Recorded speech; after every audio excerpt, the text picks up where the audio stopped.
hot male celebrities na napagkakamalang gay.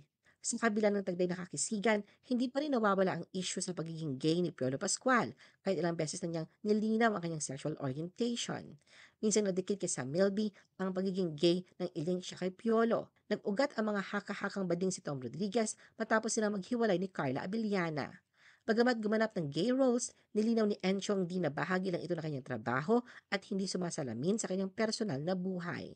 Marami na nagampan ng LGBT role si Martin Del Rosario pero anya, hindi naman issue kung ma-stereotype siya bilang homosexual. Pinagtatawanan na lang ni Aaron Villana ang tila hindi pa rin mamatay-matay na isyong kung may question sa kanyang pagkalalaki.